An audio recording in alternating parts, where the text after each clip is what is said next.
They told us this was a healed love story. Not rushed, not chaotic, not rooted in trauma repeating itself, but in two grown people finally getting it right. Jeannie Mai believed that deeply. She said the timing was divine, that God had aligned their paths perfectly, that both she and Jeezy came into the relationship after long, painful 10-year relationships, having done the work separately, having learned what healthy love was supposed to look like. To her, this wasn't desperation. This was maturity. This was growth finally paying off. But when the divorce papers came through, the illusion didn't slowly unravel. There was no gradual realization, no emotional warning signs, no drawn-out decline. It shattered instantly.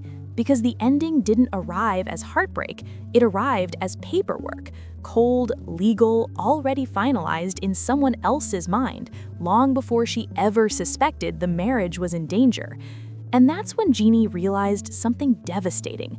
This wasn't a marriage that failed in real time. This was a marriage that had already ended quietly, privately, and strategically, while she was still standing in it, believing it was real. And that's where this story stops being about divorce and starts being about control. Jeannie Mai didn't walk into this marriage naive. Her first marriage ended in betrayal, and she spent years publicly unpacking the damage it caused. She spoke openly about the infidelity, about how quickly her ex moved on, and about how deeply that experience shattered her sense of safety. She didn't romanticize it, she didn't minimize it, she used it as a lesson. She promised herself that she would never remarry, never ignore red flags again, never abandon her boundaries just to keep a relationship alive. For a long time, she meant it. She said she chose peace over partnership. She said she didn't even want children anymore because she no longer trusted foundations enough to build a family on them. She rebuilt herself slowly, carefully, deliberately. And that's why when Jeezy entered her life, it didn't look like chaos, it looked like alignment. He didn't come in loud or flashy, he wasn't pushing marriage, he wasn't rushing children. He was quiet, soft-spoken, patient. He let her believe that this connection was different, that this wasn't pain repeating itself, this was healing finally working. Their first date lasted 8 hours. Dinner turned into dancing, dancing turned into vulnerability. By the end of the night, Jeannie said she just knew. And when he proposed less than 2 years later, she said yes, even though it meant breaking every promise she had made to herself after her first heartbreak. That's where the real sacrifice began. Jeannie remarried, the woman who swore she never would again. Then she did something even bigger. She became a mother. The same woman who once said children were no longer part of her plan gave birth to their daughter, and the world celebrated them relentlessly. This wasn't just a couple, this was a redemption arc. The healed woman, the reformed man, the family that proved second chances were real. Every interview reinforced it, every photo confirmed it. Jeannie spoke about gratitude, about faith, about growth. She talked about how different this felt from her first marriage, how safe she felt, how intentional it all was. And people believed her, because she believed it too. But behind the scenes, the marriage was already over, at least for him. Because while Jeannie was posting family moments and publicly affirming her love, Jeezy was notarizing divorce papers, months before the filing became public, months before she suspected anything was wrong, months before she had any chance to emotionally prepare herself. And that's the detail people can't get past. One day, Jeannie was online celebrating his success, promoting his book, praising his discipline, speaking about him like a woman who believed her marriage was solid, like a partner who thought they were still choosing each other every day. The next day, she was served divorce papers. No warning, no private conversation, no "we need to talk," just documents, cold, legal, final. It didn't even break through celebrity blogs first. It wasn't TMZ, it wasn't the Shade Room. It was a local Atlanta court filing that revealed the truth. That detail alone told people everything they needed to know. This wasn't impulsive, this wasn't emotional, this was planned. People close to Jeannie say she was stunned in a way that went beyond heartbreak.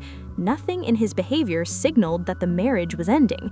He was still smiling publicly, still playing the role, still letting her advocate for him, speak lovingly about their relationship, and attach her healing journey to a marriage he had already checked out of. That's why fans didn't just call it sad, they called it cruel. Leaving a marriage isn't the betrayal. Letting someone continue loving you publicly while you prepare to disappear privately, that's the betrayal. That's strategy. And it cut especially deep for Jeannie because of everything she sacrificed to be there. She organized Father's Day celebrations. She defended him in interviews. She showed up as his proof. He even posted a Mother's Day message praising her, calling her the glue that held everything together, after he had already decided to leave, letting her believe she was safe, while he quietly prepared his exit. Friends say the sentence Jeannie kept repeating wasn't about him leaving, it was this: he made me break my own rules. That realization hurt more than the divorce itself, because she didn't just lose a husband, she lost the version of herself she rebuilt so carefully after her first betrayal. She trusted him with boundaries she hadn't let anyone cross in years. She changed for him. She believed in his transformation.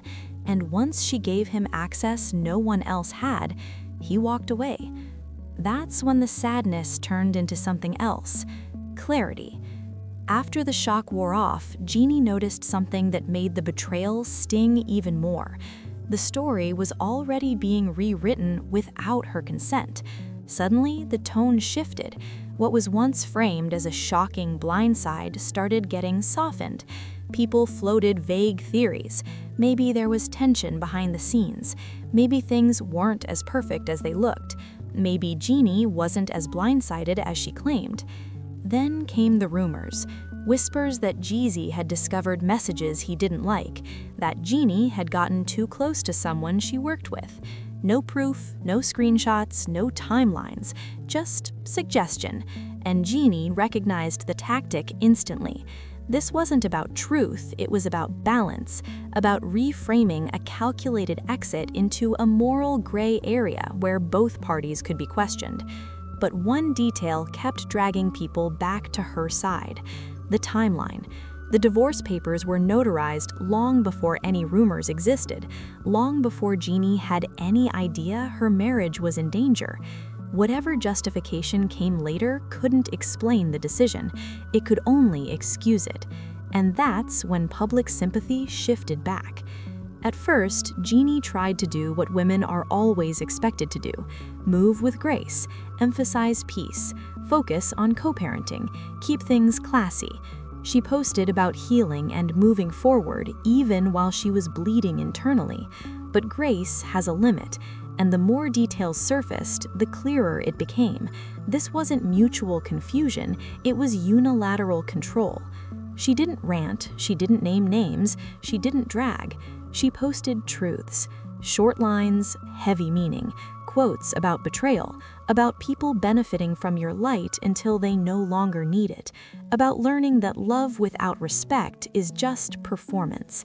Each post felt personal without being explicit, and people understood immediately. Meanwhile, Jeezy spoke calmly about growth and evolution. The language sounded wise until people placed it next to the timeline, because he spoke like someone who had time to process. Jeannie didn't. She was processing publicly, as a new mother, as a woman who had already been betrayed once before, as someone who broke her own rules because she believed in his transformation. Here's the truth that makes this story uncomfortable. This divorce wasn't about love fading, it was about usefulness. Jeannie didn't just marry a man, she married a narrative. The reformed rapper, the healed provider, the family man. She became the proof point, the evidence, the living receipt that his transformation was real. And once that proof was established, her role quietly lost its necessity. That realization wrecked her, because nothing destabilizes a woman faster than realizing she was part of someone's growth arc, not their destination. Instrumental love. Love rooted in usefulness, not permanence. Love that lasts as long as it's helping someone become who they want to be and ends the moment it stops being required. However, it has been less than a week since reports confirmed that Jeezy officially filed for divorce from Jeannie Mai, and ever since, the internet has been buzzing with speculation. Fans, bloggers, and social media users alike have been trying to piece together what could have possibly caused the breakdown of what seemed like one of the healthiest and most balanced relationships in show business. Cheating rumors surfaced almost immediately. Others blamed emotional distance, clashing personalities, or the pressures of fame. But as new insider details continue to emerge, it's becoming increasingly clear that the real reason behind their separation may be far more complex and far more personal than anyone initially expected. And according to multiple sources, it has less to do with betrayal and much more to do with family, culture, and control. For years, Jeezy and Jeannie were praised as a model couple. They met later in life, both having experienced heartbreak, failed relationships, and emotional growth. Jeannie had been very open about her previous marriage and her journey toward redefining what she wanted in a partner. Jeezy, on the other hand, had built a reputation not only as a successful rapper, but also as a devoted father and a man who had matured significantly from his earlier years. Together, they projected stability. In interviews, they spoke about therapy, communication, and intentional love. Jeannie often described their bond as safe and nurturing, saying she finally felt like she could rest in her femininity rather than constantly being in survival mode. That's why the divorce announcement felt so sudden. According to insiders, the cracks didn't show publicly, but behind closed doors, the relationship reportedly began to change once dating turned into marriage. Sources claim that while the dating phase was full of excitement, affection, and admiration, married life introduced a completely different dynamic. Expectations shifted, responsibilities grew, and the emotional balance they once shared slowly began to feel uneven. One insider explained that both Jeezy and Jeannie felt like their needs were not being fully met. They reportedly had different views on what marriage should look like on a day-to-day basis, especially when it came to family roles, decision-making, and long-term priorities. Still, this explanation left many fans unconvinced. After all, the couple continued to praise each other publicly, even after they were reportedly already separated, which is when rumors began to take on a life of their own.